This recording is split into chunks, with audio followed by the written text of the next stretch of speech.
Hi there, guys and gals, ladies and gentlemen. I'd like to get this thing put to bed, this issue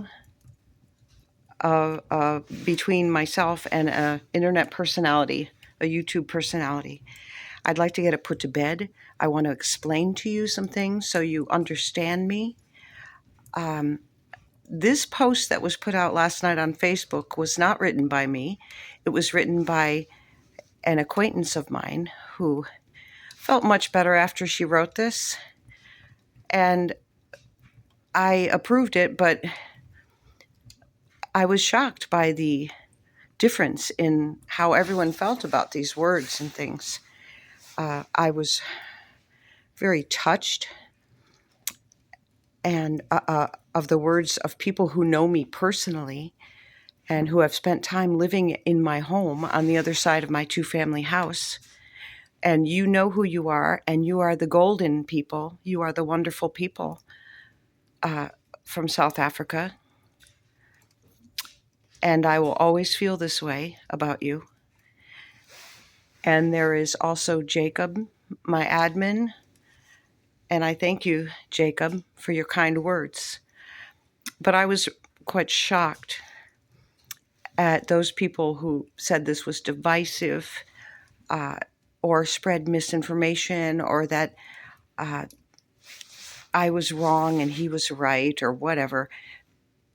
I just want you to know that I have never lied about what this person has said. In fact, I agree with probably 50% of what he says. And I have never slandered him or lied about him. The whole trouble started back in May. It might have been before, it was before May. And it started because I was just trying to correct his information he was putting out about the EAD, which refugees need to get once they arrive. The EAD, and whether asylees can get an EAD and legally work in this country. And he was saying that no, you cannot. And these asylees are working illegally. It's partly due to Joe Biden. And he was just saying this all the time. I had to correct this information. I don't like that my friends here on asylum are made to feel like criminals, that they're doing something illegal. And I had to correct this information. So I made a video, and it's on my YouTube channel. It's set on public. Anyone can look at it, where I play his video and I correct him as we go along. And I think that explains everything. But when I put the video out, he could not forgive me for what I did. And he's been forever blackening my name. For months, he's been saying I've been lying and slandering him, but he never brings forth any proof of how I'm lying, or I don't lie or slander. We'd also had a problem. I was trying to correct the information about the unabridged birth certificate, which is quite an issue, especially if you're an orphan and have no proper birth certificate, or you were born in a different country and then brought over to South Africa. You're a citizen, so you don't have the birth certificate and can't get it. So this is a problem for people.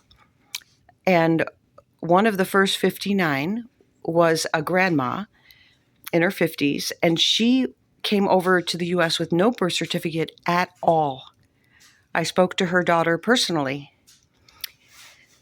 So this was an issue I thought needed to be corrected. People were very stressed out about needing to get this unabridged thing. And so I went on about that. And that was also causing a lot of problems. But for the people who don't think that this person is profiting off the refugee people, just watch the streams and see the super chats and the memberships and blah, blah, blah. So this person even said one day, I cannot wait till you refugees come over here and you can start paying me in US dollars. So please, people, this is obvious. And I, on the other hand, make zero money. I use my own personal money.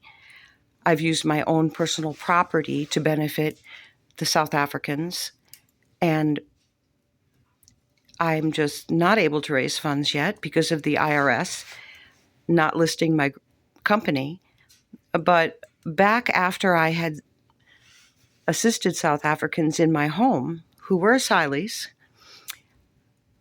I had some things happen, and I was a little bit worn out after 4 years, and I let things go. So I didn't file the proper paperwork with the IRS, and I let my tax-exempt status go.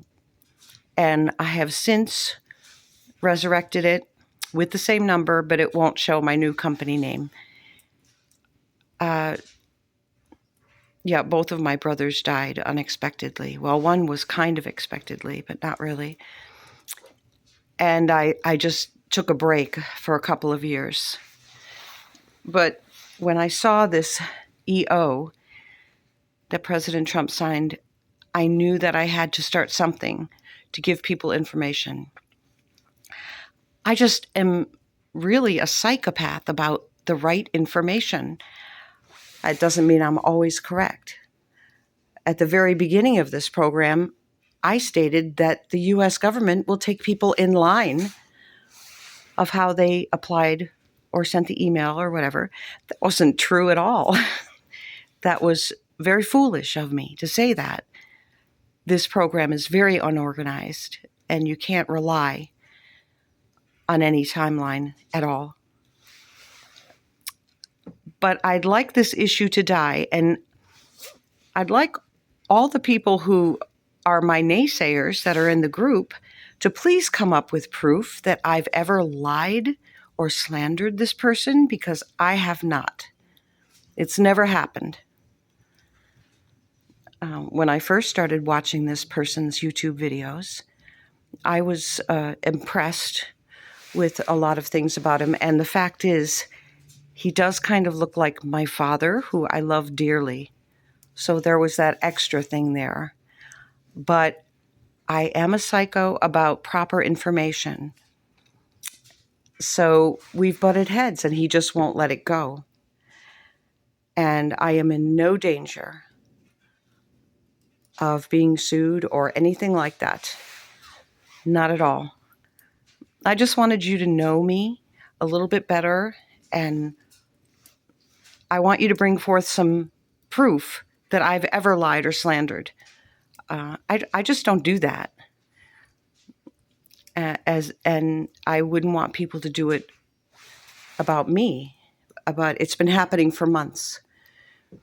And it's right now harassment. And if you call me a liar and a slanderer, that is a lie.